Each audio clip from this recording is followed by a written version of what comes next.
Hello. Hello testing.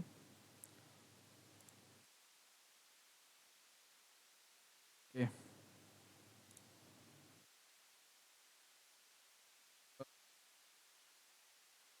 तो हमारी आज की डिस्कशन होगी, वो होगी कंट्रोल के बारे में। अभी तक आपने जो कुछ समझा है वो एमएमसी के basic understanding principle, mathematical equation, steady state equation, arm currents, ETC. अब बेसिक अंडरस्टैंडिंग एमएमसी के बाद आता है कि अगर हम एमएमसी को क्लोज लूप के अंदर चला रहे हैं, आइदर हम इधर रेक्टिफायर चला रहे हैं या हम इधर इन्वर्टर चला रहे हैं, तो उसमें कंट्रोल कौन कौन सी कंट्रोल के पोर्शन है जो हमें समझना लाजमी है। एमएमसी से आने से पहले हम डिस्कशन करते हैं basic synchronous reference frame theory की, थ्री फेस ग्रिड इन्वर्टर के लिए, और उसकी कंप्लीट सिमुलेशन रिजल्ट्स भी हम देखेंगे यूजिंग मैटलैब। अब जो कंट्रोल की थ्योरी हम यूज़ करने जा रहे हैं, जो डिस्कस करने जा रहे हैं, वो है सिंक्रोनस रेफरेंस फ्रेम थ्योरी, या उसको फिर वेक्टर करंट कंट्रोल प्रिंसिपल भी कहा जाता है। अब एक ये इन्वर्टर है, इस केस में ये एक simple three phase two level inverter है, और एक ये फ़िल्टर है, और ये एक ग्रिड है। ये इन्वर्टर अब ग्रिड को फीड कर रहा है। ये अब इन्वर्टर इस ग्रिड को एक्टिव करंट भी दे सकता है, रिएक्टिव करंट भी दे सकता है, in other words active power भी दे सकता है, रिएक्टिव पावर भी दे सकता है। फ़िल्टर का काम ये है कि इसकी हार्मोनिक्स को कम करना और वोल्टेज और करंट्स को प्योरली साइनोसॉइडल बनाना। अगर ये एमएमसी होता तो फ़िल्टर की ज़रूरत ही नहीं पड़ती, क्योंकि हम ऑलरेडी फ़िल्टर के बगैर भी अच्छी पावर क्वालिटी वहाँ पर अचीव कर सकते थे। अब यहाँ पर किस तरीके से हम फीडिंग करेंगे? अगर हम एक्टिव पावर फीड करना चाहते हैं तो हम करंट कैसे फीड करेंगे, या रिएक्टिव पावर करना चाहते हैं तो करंट कैसे फीड करेंगे, ये डिस्कस करने जाते हैं जाने जा रहे हैं। इसको हम कहेंगे current control, inner current control. तो इसका करंट कंट्रोल मैकेनिज्म कैसे होगा? उसके लिए हमने क्या किया कि जो इन्वर्टर की ये जो इन्वर्टर ग्रिड को फीड कर रहा है, यहाँ से जो वोल्टेजेस हैं, ये हम फ़िल्टर से पहले भी वोल्टेज ले सकते थे, ये फ़िल्टर के बाद भी ले सकते हैं। हमने इन्वर्टर की ये आउटपुट की जो फ़िल्टर की वोल्टेजेस हैं, ये एबीसी में हमने ली। अब हम इस एबीसी को डीक्यू ट्रांसफॉर्मेशन में कन्वर्ट करते हैं। हम इस एबीसी सिग्नल को डीक्यू में ट्रांसफॉर्म करते हैं। क्यों करते हैं हम ये याद रखिएगा, ये सवाल कि क्यों करते हैं, क्यों पे हम बाद में आएंगे, क्यों पे हम बाद में आएंगे। एबीसी को हम डीक्यू ट्रांसफॉर्मेशन करने से पहले अल्फ़ा बीटा में कन्वर्ट करते हैं। तो पहले हमने एबीसी को अल्फ़ा बीटा में कन्वर्ट किया। यहाँ पर लिखा हुआ है three phase line to line voltage are transform into alpha beta using Park's transformation. इस चीज़ को कहा जाता है पार्क्स ट्रांसफॉर्मेशन, कि आप एबीसी सिग्नल को अल्फ़ा बीटा में कन्वर्ट करते हैं। अच्छा, ठीक हो गया। फिर अल्फ़ा बीटा को आपने डी क्यू में ट्रांसफॉर्म कर दिया, तो ये डी और क्यू सिग्नल हो गए। अब ये जो डी और क्यू सिग्नल है ना, ई डी और ई क्यू, इनकी अगर इनमें वही प्रॉपर्टीज़ होंगी जो इस एबीसी सिग्नल की होंगी, ठीक है ना। जो इसकी फ्रीक्वेंसी है, जाहिर बात है एसी सिग्नल है तो इसकी कोई फ्रीक्वेंसी होगी। तो ये सिंक्रोनस रेफरेंस फ्रेम में कन्वर्जन के बाद, डी क्यू में कन्वर्जन के बाद, हम एंगल डब्ल्यू टी, वही डब्ल्यू टी यहाँ से एक्सटेंड कर लेते हैं। ये जो इस original V A B C की ओमेगा टी वाली करेक्टरिस्टिक्स हैं, क्योंकि हम चाहते हैं कि करेक्टरिस्टिक सिग्नल की वही हों, तो वो ओमेगा टी में हम फिर हम अल्फ़ा बीटा को यहाँ पर लेके एक पीएलएल लगाते हैं, face lock loop. Face lock loop हमें ये इन्फॉर्मेशन देता है, ओमेगा टी की इन्फॉर्मेशन देता है। और पीएलएल कैसे काम करता है, किस तरीके से वर्किंग होती है, ये अभी हम डिस्कस करेंगे, लेकिन ये इस क्वेश्चन पे हम बाद में अभी आएंगे। इस वक्त तक समझने की बात ये है कि हमने एबीसी को अल्फ़ा बीटा में कन्वर्ट किया, इसको कहते हैं पार्क्स ट्रांसफॉर्मेशन। फिर अल्फ़ा बीटा को डी क्यू में कन्वर्ट किया, इसको कहते हैं क्लॉक्स ट्रांसफॉर्मेशन। और इसके क्लार्क्स ट्रांसफॉर्मेशन के लिए ओमेगा टी की इन्फॉर्मेशन लाजमी थी, जो हमने ओमेगा टी की इन्फॉर्मेशन कैसे एक्सट्रैक्ट की, पीएलएल के थ्रू हमने एक्सट्रैक्ट करके उस एबीसी सिग्नल की ओमेगा टी की इन्फॉर्मेशन एक्सट्रैक्ट कर ली। अब ये ईडी और ईक्यू सिग्नल यहाँ पर यूज़ होंगे इनर करंट कंट्रोल में। ठीक हो गया। अब हम करंट कंट्रोल कैसे करेंगे, यहाँ पर हमने आई ए बी सी ले लिया, उस आई करंट ए बी सी को हमने अल्फ़ा बीटा में कन्वर्ट किया, ये हमारा अल्फ़ा हो गया, ये हमारा बीटा हो गया। इसी तरीके से जहाँ से ओमेगा टी की इन्फॉर्मेशन आ रही थी, यहाँ वही ओमेगा टी की इन्फॉर्मेशन जो होगी वो यहाँ पर हमने फीड कर दी, फिर हमने डी क्यू में कन्वर्ट कर दिया, तो ये डी कंपोनेंट बन गया आई डी और ये क्यू कंपोनेंट बन गया। यहाँ पर एक चीज़ मैं बताना चलूँ कि हम कन्वर्जन ये करते क्यों हैं। अब आगे लगता है हमारा कंट्रोलर, जैसे इस केस में ये पी आई कंट्रोलर लगा हुआ है। अब ये जो चेंजिंग सिग्नल्स होते हैं ना, जो कंटिन्यूस नेचर में चेंजिंग है ए बी सी, ये जो कंटिन्यूस चेंजिंग नेचर सिग्नल है ना, इस पे पी आई कंट्रोल लगाना बड़ा मुश्किल है, क्योंकि स्टेडी स्टेट हम रेफरेंस पॉइंट दें क्या, ये तो वेरिंग नेचर वाला सिग्नल है, तो पी आई के लिए ये इसको कंट्रोल करना बड़ा मुश्किल हो जाएगा। तभी हम उसको डायरेक्ट क्वांटिटीज़ में कन्वर्ट करते हैं डी और क्यू में, ताकि हम पी आई कंट्रोलर को रेफरेंस दें तो एरर को हम मिनिमाइज़ करना चाहें तो कर सकें, तो कंट्रोलर इम्प्लीमेंटेशन आसान बन जाती है। एक बड़ा रीज़न ये है कि हम ए बी सी को डी क्यू में ट्रांसफॉर्म क्यों करते हैं। ठीक हो गया। अब यहाँ पर हमने आई डी रेफरेंस दिया, आई क्यू रेफरेंस दिया। लेटर से ये ग्रिड मुझे एक्सपेक्ट कर रही है कि मुझे सिर्फ एक्टिव करंट दो, तो मैं सिर्फ आई क्यू रेफरेंस को ज़ीरो रख दूंगा, नहीं मुझे रिएक्टिव करंट नहीं देना, क्योंकि ग्रिड की डिमांड है कि मुझे सिर्फ एक्टिव पावर चाहिए। तो मैंने आई क्यू रेफरेंस को ज़ीरो रख दिया और मैंने आई डी रेफरेंस लेटर से 150 एम्पियर दे दिया, या जितना भी एज पर whatever active power is required. आप यहाँ से रेफरेंस करंट देंगे, चेक करेगा कि इस वक्त करंट कितना है सिस्टम में, और उस हिसाब से एरर कैलकुलेट होगी। वो एरर जाएगी पीआई कंट्रोलर को, पीआई कंट्रोलर से एरर वो जाएगी। ठीक है। और ज़ाहिरी बात है यहाँ पर इंडक्टर्स लगे होंगे सिस्टम में, ये फ़िल्टर है तो यहाँ पर लोड की इंडक्टर के वैल्यूज़ होंगे, और ये जो ई डी और ई क्यू सिग्नल हमने लिए ये भी यहाँ पर यूज़ होंगे। ठीक है। और यहाँ से जो आउटपुट आएगा वो यू डी यू क्यू आएगा, तो ये आपस में प्लस माइनस होके दो सिग्नल्स फाइनल बनेंगे, वी डी और वी क्यू।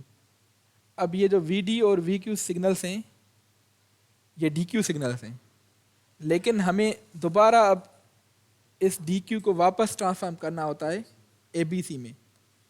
तो जो रेफरेंस सिग्नल बनेंगे ना वो दोबारा ए बी सी बनेंगे, तो वापस हमने इसको डी क्यू को ए बी सी में कन्वर्ट कर लिया और रेफरेंस सिग्नल लेके अब इस पे क्या होगा, अब रेफरेंस सिग्नल आ गए। अब ये 3 फेज 2 लेवल इन्वर्टर है, तो इसमें 6 स्विचेस होंगे। 6 स्विचेस होंगे तो रेफरेंस सिग्नल कितने चाहिए होंगे, 3 चाहिए होंगे, और वो तीनों रेफरेंस सिग्नल 120 अपार्ट होंगे। ठीक हो गया। और ये ट्राइंगल से कंपेयर होंगे, फिर गेट सिग्नल बनेंगे, और गेट सिग्नल इस स्विचेस के पास जाएंगे, और इस हिसाब से फिर मॉड्यूलेशन इंडेक्स भी चेंज होगा, इस हिसाब से कि आर डी रेफरेंस कितना है, और गेट सिग्नल्स वहाँ पर जाके उसको स्विचिंग कराएंगे, इस हिसाब से ये फिर इन्वर्टर चलेगा, और इस तरीके से लूप अपना पूरा होगा। तो इस तरीके से ये मैकेनिज्म, सॉरी ये फार्मूलाज हैं, ये हम देखेंगे कि इन फार्मूलाज की जो फार्मूलाज हैं उस हिसाब से हमने ये चीज़ें इसमें ऐड माइनस की हुई हैं। यू डी और यू की वोल्टेजेस हैं, और ये इस चीज़ में इसमें जब ऐड होगा फैक्टर तो ये वी डी और वी की हो जाएगा, और उसको फिर वापस हमने ए बी सी सिग्नल में ट्रांसफॉर्म कर लिया। और ये जो 2 आवर वी डी सी है, ये 3 फेज 2 लेवल इन्वर्टर का जब हम फार्मूला पढ़ते हैं ना, तो ये भी वहाँ से ही ली गई है ये चीज़। ठीक है। तो अब हमने ये समझा कि हम ए बी सी को डी क्यू ट्रांसफॉर्मेशन में क्यों यूज़ करते हैं। पी एल एल का काम क्या है, सिग्नल में से ओमेगा टी को एक्सट्रैक्ट करना, और वो ओमेगा टी यूज़ होगा बाद में। हमने ये भी समझ लिया अगर रिएक्टिव पावर चाहिए होगा तो आई डी रेफरेंस को हम 0 कर देंगे, आई क्यू रेफरेंस का कोई वैल्यू दे देंगे जितना रिएक्टिव पावर को फीड करना है, उस हिसाब से फिर ये कंट्रोलर काम करेगा। सही हो गया। So why do we perform this A B C to D Q transformation? The control in synchronous reference frame is based on the DQ0 transformation. इसको DQ0 transformation कहते हैं, which is mathematically Park and Clark's transformation of three-phase AC signals.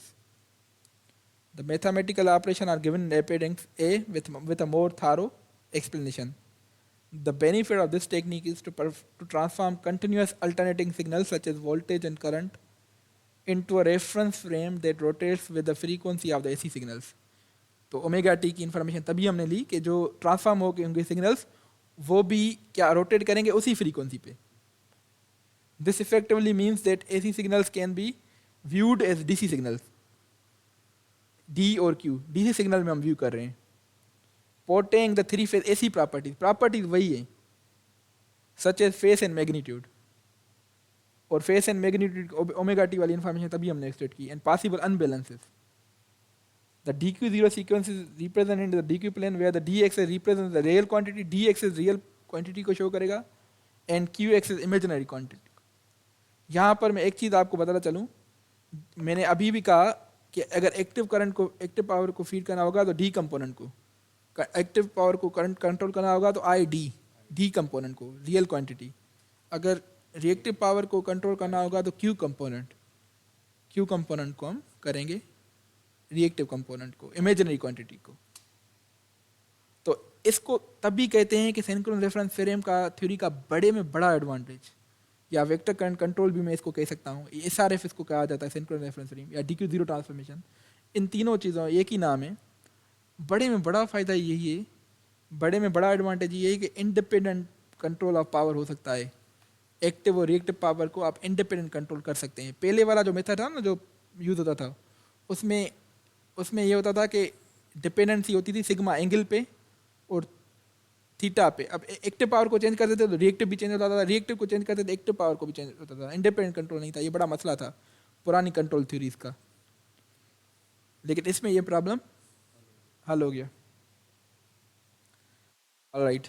Indirectly, the D-axis represents interaction with the active power and Q-axis is the reactive power.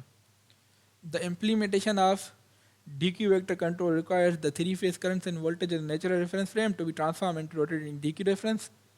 ये हमने discuss कर लिया. And grid connected converters.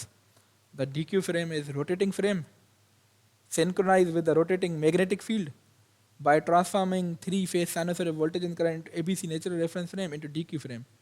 Can be obtained constant DQ values in the steady state, which makes it possible to eliminate static errors in the control system by applying PI controller. ये फ़ायदा भी हमने discuss कर लिया कि PI controllers की implementation आसान हो जाती है क्योंकि ये वेरिंग नेचर में सिग्नल नहीं होता, ये स्टेडी स्टेट में होता है. Another widely used method for control of VSC HVDC is the vector control method. Vector control method uses modeling of three-phase systems by using axis transformation. Vector theory is most widely used in the control of three-phase PWM converter these days. अब जहाँ पर भी आप control मुख्तलिफ control की techniques available हैं, लेकिन most commonly use जो है वो वेक्टर थ्योरी है या SRF है. In PWM converters for AC application, vector control system can be utilized to obtain independent control of active and reactive power. ये भी हमने डिस्कस कर लिया कि independent control हो सकता है active और reactive power का.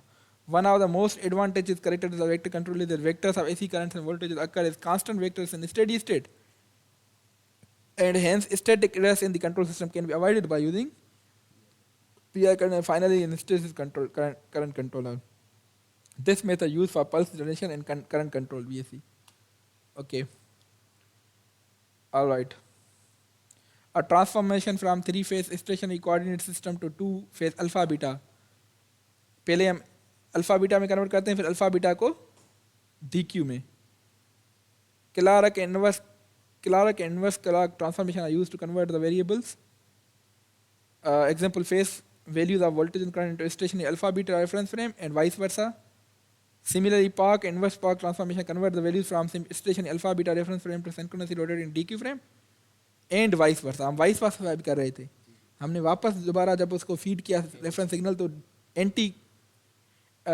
एंटी उसमें एंटी क्लार्क ट्रांसफॉर्मेशन यूज़ की. ठीक है ना. अच्छा, अब हम डिस्कस कर रहे हैं कि PLL फेस लॉक लूप का क्या काम है.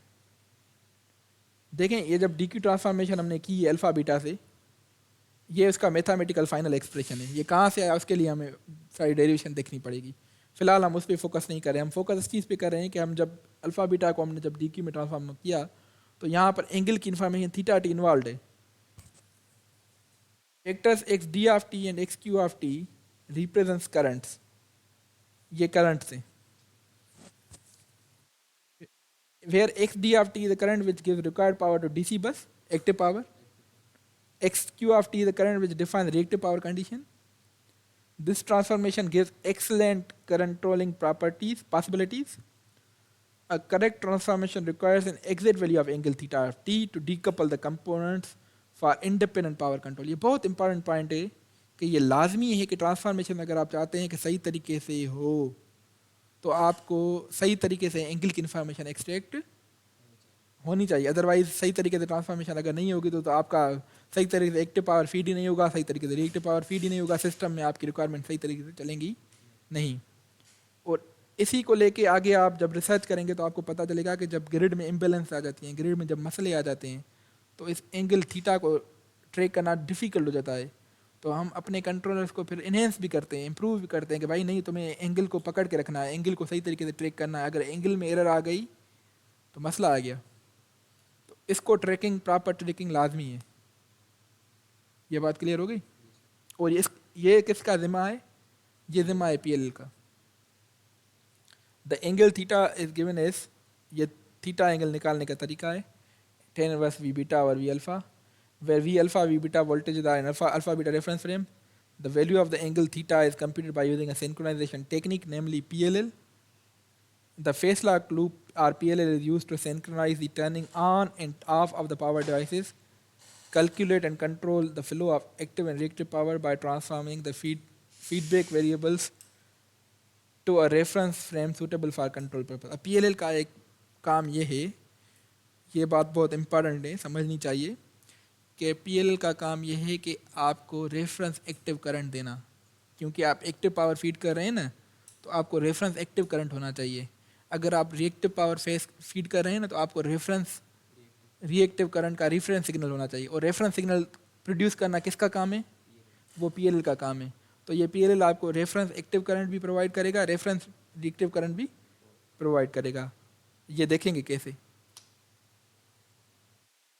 So a very important and necessary feature of grid side converter control is the grid synchronization.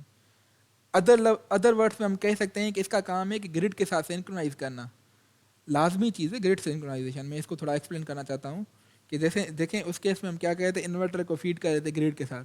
लाजमी है कि जो इन्वर्टर की फ्रीक्वेंसी हो वो मैच करे ग्रिड के साथ, फेस मैच करे ग्रिड के साथ। ये कौन इंश्योर करता है कि ये मैचिंग हो? ये PLL। तो इसको अदर वर्ड्स में हम कहेंगे ग्रिड सिंक्रोनाइजेशन, कि सिंक्रोनाइजेशन PLL कर रहा है। PLL का कॉन्सेप्ट आपने बैचलर्स में पढ़ा हुआ है? अच्छा, अब समझ में आ गया? ठीक है। हाँ, क्योंकि देखें दोनों चीज़ आपस में कनेक्टेड ही हैं। एंगल ट्रैक होगी तो सिंक्रोनाइजेशन होगी ना। तो grid side converter control is the grid synchronisation.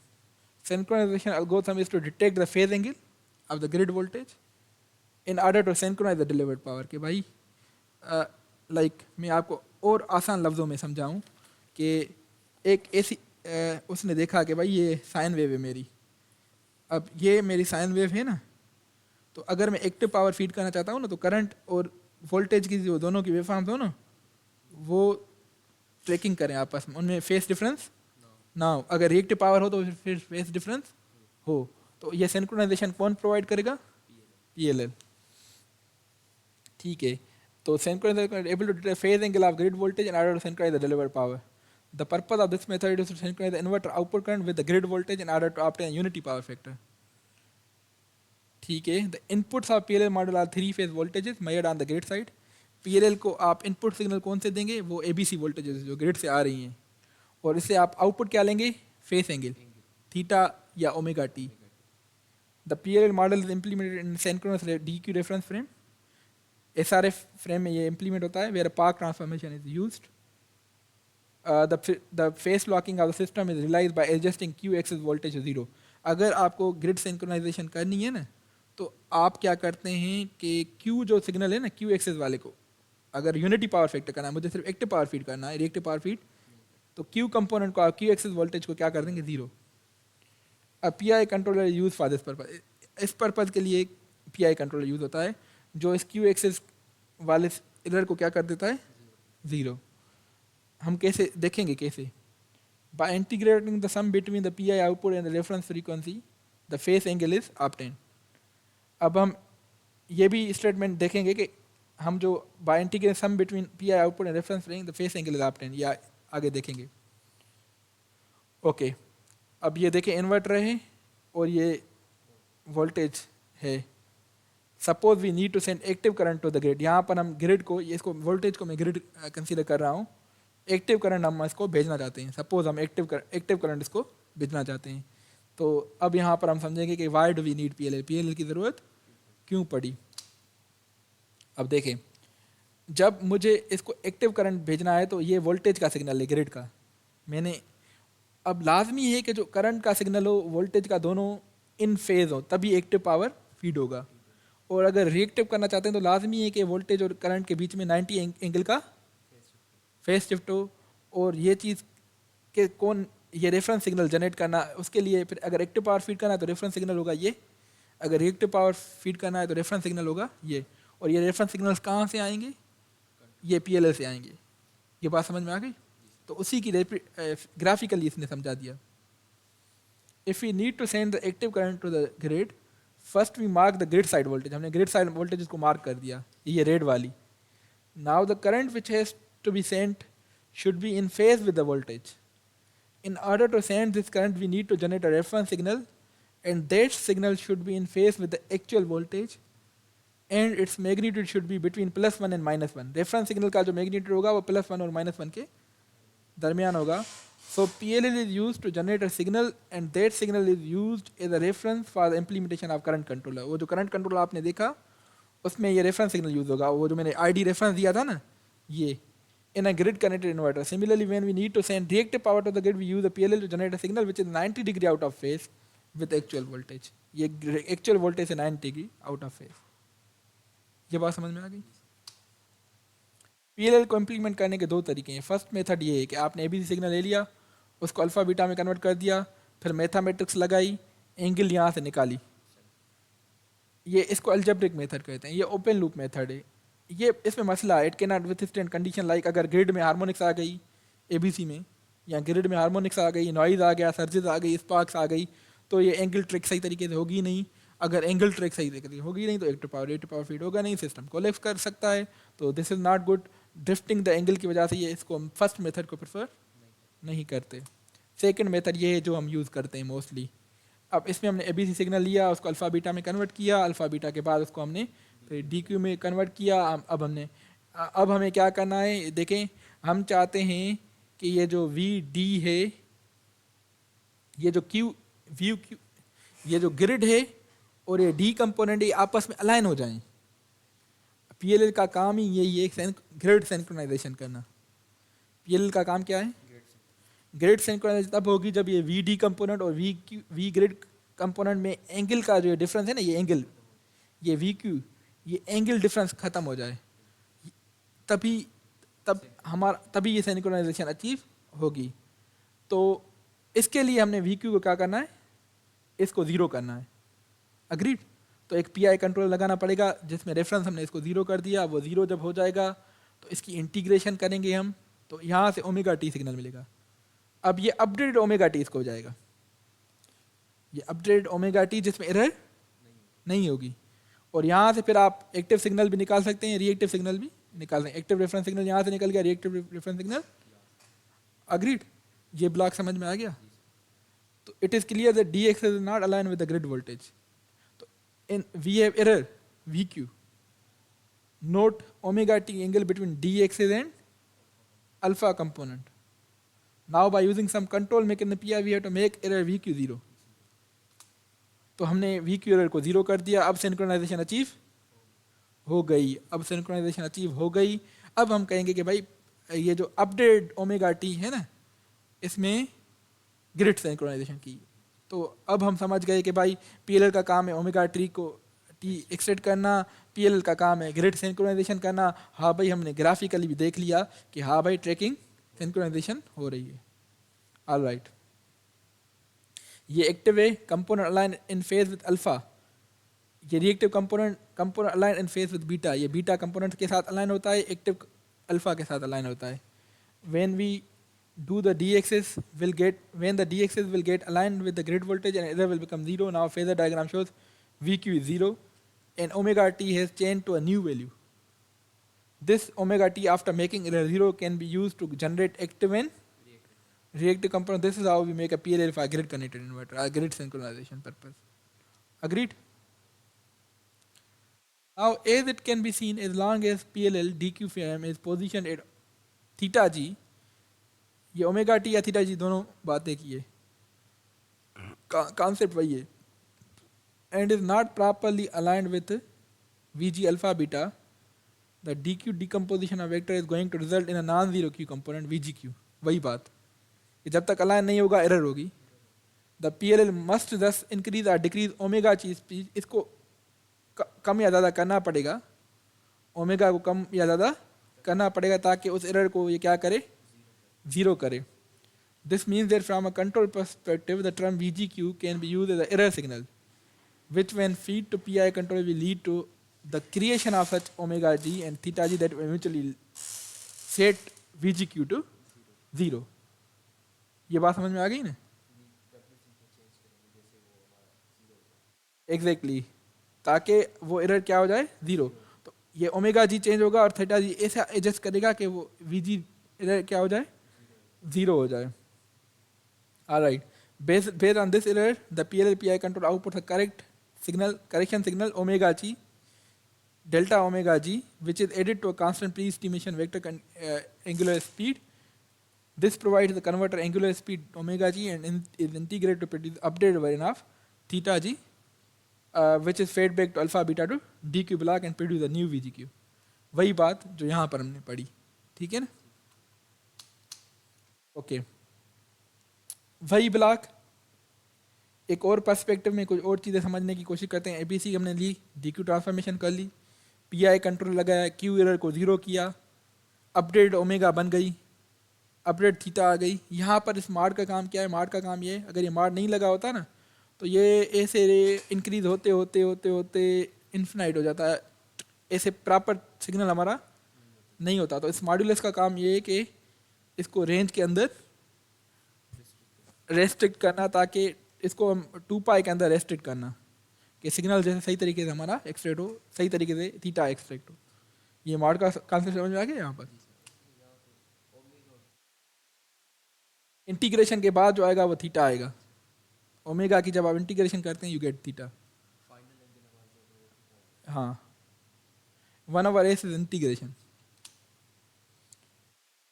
All right, अब हम देख रहे हैं कि ग्राफिकली क्या हो रहा है। ग्राफिकली हम देख रहे हैं कि show below is a D component and Q component. एक डी कंपोनेंट है, ये क्यू कंपोनेंट है। Control effort is U is a control input. Phase and the line voltage in response to voltage step of 17 volt at time 0.11। 0.11 volt पे, यहाँ पर 0.11 volt पे 17 volt की change आपको नज़र आ रही है। यहाँ पर देखें 17 वोल्ट क्या हो गया है, चेंज आया है, voltage step 17 volt at time 0.11। ठीक है, ये आपका 17 वोल्ट बढ़ गया है। यहाँ पर सिग्नल इतना था, अब इसके बाद इसने 17 वोल्ट इसको क्या कर दिया, इंक्रीज कर दिया। तो बाद में देखें इस सिग्नल से ये सिग्नल थोड़ा ज़्यादा है।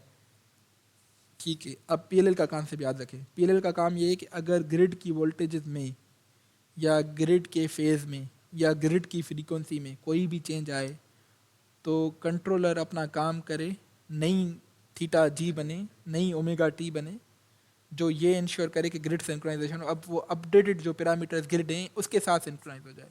तो 0.11 में ग्रिड में चेंज आई है तो पीएलएल एक्टिवेट होगा नहीं होगा? होगा, होना चाहिए। तो देखें इसमें सिर्फ ये क्या हुआ कि बस उसने डी कंपोनेंट को, कंट्रोलर को इतनी तकलीफ नहीं करनी पड़ी क्योंकि सिर्फ अभी मैग्नीट्यूड में चेंज आई है, वो भी इतनी ज़्यादा नहीं, तो सिर्फ उसने डी कंपोनेंट अपना बढ़ा दिया। वो जो वी डी डी कंपोनेंट था ना, क्यू एरर क्या है 0, वी क्यू क्या है, एरर क्या है 0। इस डी कंपोनेंट को थोड़ा वैल्यू, ये उस इस चेंज की वजह से स्टेप चेंज आई है यहाँ पर। अग्रीड। तो अब ये लॉक हो गया यहाँ पर, अब ये अपडेट पैरामीटर्स के साथ लॉक हो गया, ग्रिड सिंक्रोनाइजेशन अचीव हो गई। Is it clear? और ये अब न्यू ओमेगा टी बन गई और न्यू ओमेगा टी के साथ इसने लॉक कर दिया। ओके। इस फिगर में क्या हो रहा है, in response to phase step 0.21 पे फेस चेंज हो रहा है। Phase step of 0.628 radian at a time 0.21 phase changes आई हैं 0.6382 की। जैसे ये फेस स्टेप चेंज आई है आपने देखें क्यू एरर जनरेट हो गई, सिस्टम में एरर आ गई। उसने देखा कि नहीं यार अब तो कोई अब वो ग्रिड वो नहीं है, अब ग्रिड में फेस चेंजेस आई हैं। जैसे ही ग्रिड में फेस चेंज आई है तो कंट्रोलर ने अपना एक्शन लिया, कंट्रोल इनपुट ने अपना एक्शन लिया और इस क्यू को दोबारा ज़ीरो करने की कोशिश की और कर ली। तो some controller got activated, it again after some time it locked it. जैसे ये दोबारा ज़ीरो बन गई तो अब न्यू जो फेस चेंज आई है उसको उसने अपडेट करके अब उसके साथ सिंक्रोनाइज कर लिया। बात समझ में आ गई? कंफर्म? यहाँ पर देखें इस केस में क्या हो रहा है कि 0.31 पर 1 हर्ट्स की चेंज आ गई है। फ्रीक्वेंसी पहले लेटर से 50 हर्ट्स थी तो अब 51 हर्ट्स हो गई है। पावर के अंदर 1 हर्ट्स की चेंज आना, सिस्टम कोलैप्स कर जाएगा, ग्रिड ब्लैकआउट हो जाएगी, सिस्टम बंद हो जाएगा। ठीक है ना? लेकिन फॉर अंडरस्टैंडिंग यहाँ पर ये इन्होंने लिया हुआ है। अगर रियल सिचुएशन में ये हो जाए तो ये बड़ा 1 हर्ट्स की frequency change is a big problem. Agreed? यहाँ पर 1 हर्ट्स की चेंज आई है 0.31 पर। तो 0.31 पर जब 1 हर्ट्स की चेंज आई है ना तो ये बड़ी डिस्टर्बेंस है। पीएलएन ने देखा कि भाई मसला आ गया है, उसने क्यू पहले ये ज़ीरो थी लेकिन अब एरर ज़ीरो नहीं है। उसने दोबारा कंट्रोलर ने एक्शन लिया। अब उसने क्या किया, चेंज इन ओमेगा में एक चेंजेस आई, अपडेट किया कि भाई नहीं फ्रीक्वेंसी को बढ़ा दो, इसको थोड़ा क्योंकि 1 हर्ट्ज फ्रीक्वेंसी बढ़ गई है तो चेंज इन ओमेगा तुम थोड़ा अपडेट करो। सिंक्रोनाइज करने के लिए तुम भी अपनी अपडेट एंगल बढ़ाओ। वो तकरीबन 6 पॉइंट समथिंग रेडियंस चेंज हुई है। कितनी हुई है ये? 6 पॉइंट समथिंग। अब 6 रेडियंस को जब आप कन्वर्ट करेंगे तो 1 हर्ट्ज के बराबर होगा। तो इसने 6 रेडियंस की जंप लगाई। कंट्रोलर ने कहा कि नहीं अब तुम्हें भी इन्वर्टर को भी लाजमी है कि वो 6 हर्ट्ज क्या करे, 6 रेडियंस क्या करे, ऊपर जंप करे ताकि वो दोनों 51 हर्ट्ज हो जाएं। वो दोनों 50, ताकि इन्वर्टर का आउटपुट भी 51 हर्ट्ज पे हो और ताकि ग्रिड भी 51 पे है तो इन्वर्टर भी अपना 51 हर्ट्ज पे कर ले। अग्रीड? ये बात समझ में आ गई? तो उस कंट्रोलर ने एक्शन लिया और ये एक्शन यहाँ पर नज़र आ रहा है। फिर कुछ टाइम के बाद ये क्यू एरर क्या हो गई? ज़ीरो हो गई। अग्रीड? ये जो भी किस्म के मसले थे ना, ये सारे अभी तक जो आपने मसले देखे ये बैलेंस्ड मसले थे। आ रहे थे तो ग्रिड के अंदर तीनों फेसेस में आ रहे थे। 3 केसेस जो अभी आपने देखे।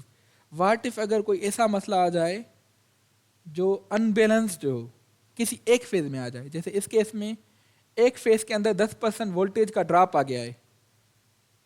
ठीक है ना? 10%, 2 फेज वैसे ही स्टेबल है, एक फेज के अंदर 10% डाउन आ गया है। तो इस किस्म के मसलों को कैसे हल करेंगे? पीएलएल इस किस्म के मसले को कैसे रिएक्ट करेगा? देखें कैसे रिएक्ट करेगा। This is unbalanced case.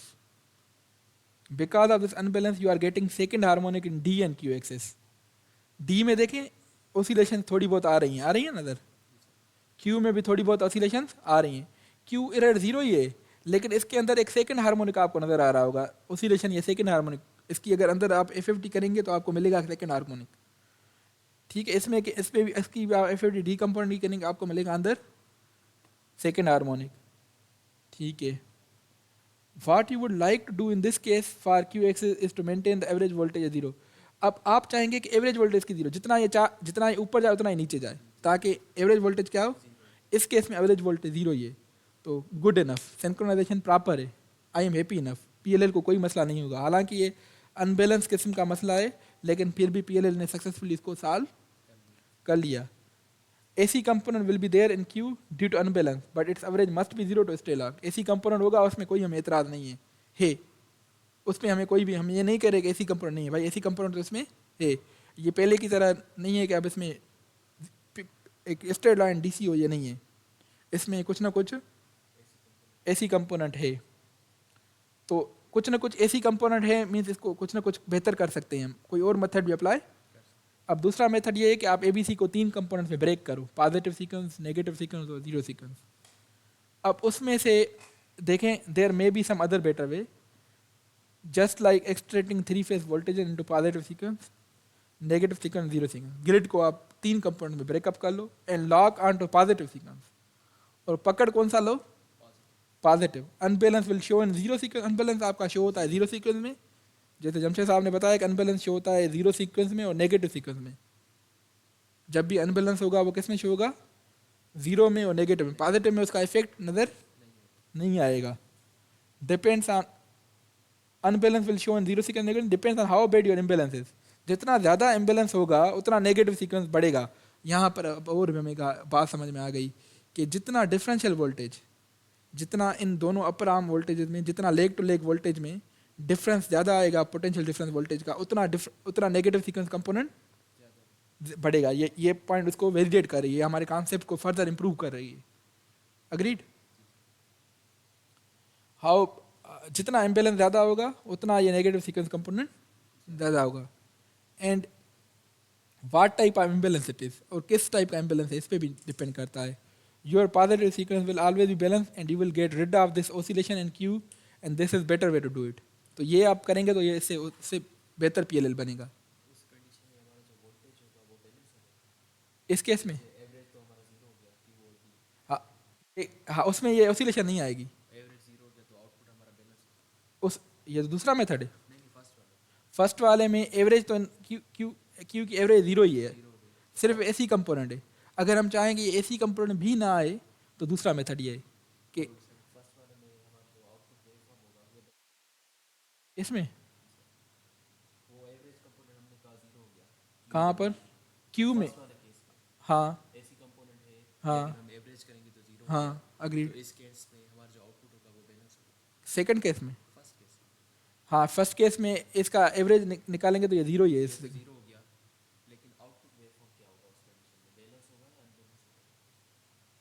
अच्छा यहाँ पर आप आगे देखें, ये जो डिप आ रही है, ये डिप कितनी टाइम तक चल रही है,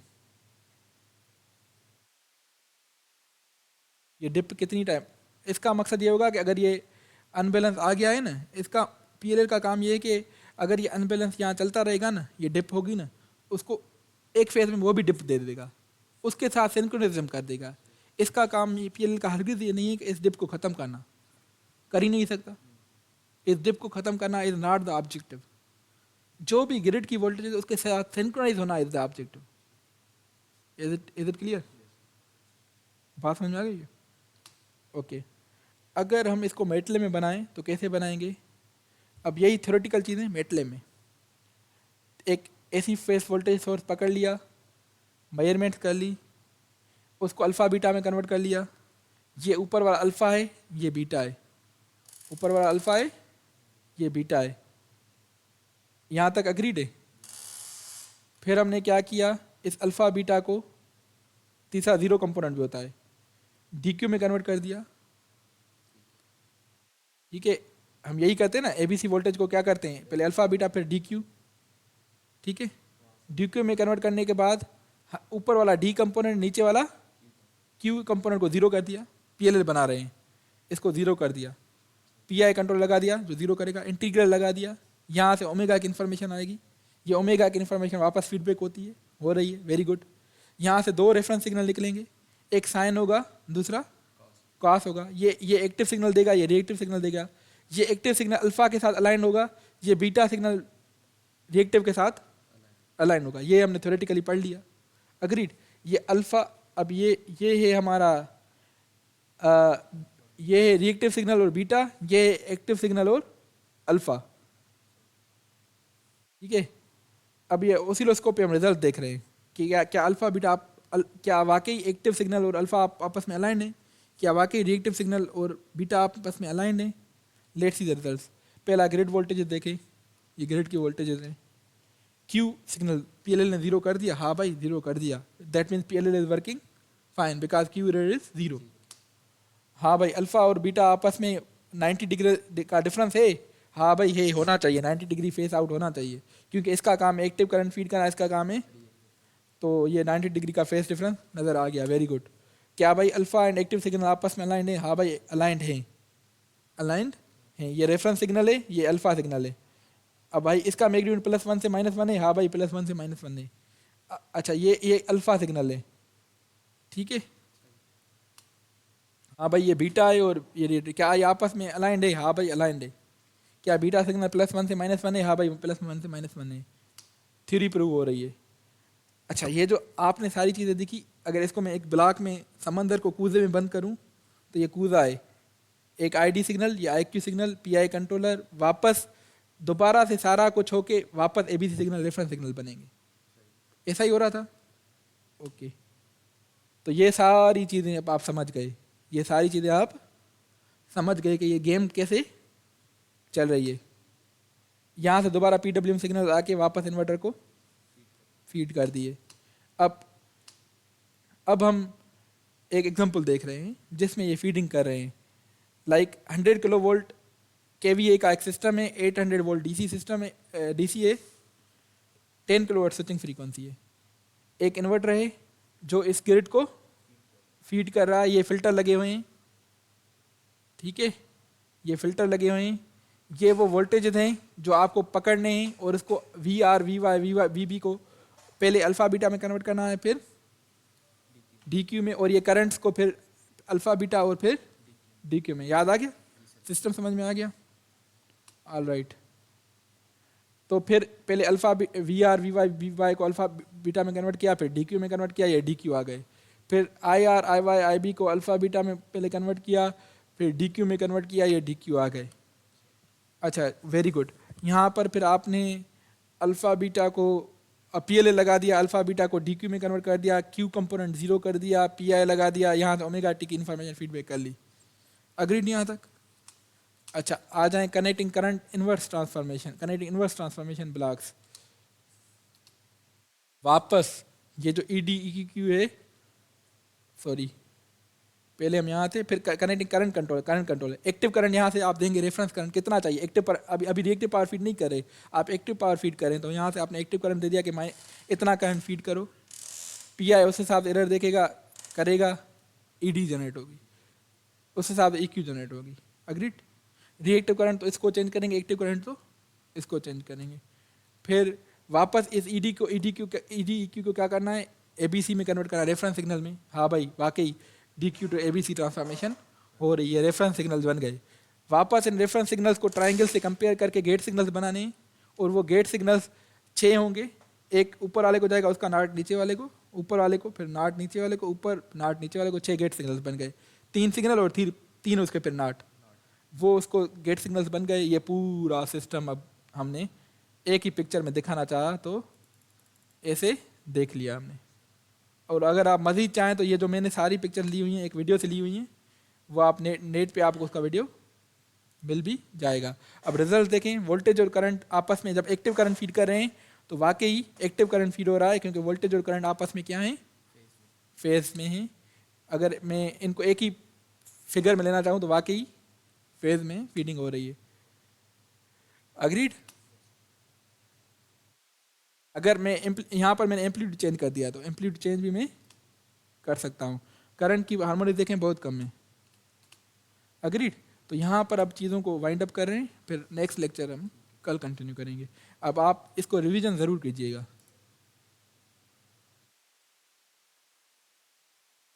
स्टॉप रिकॉर्डिंग।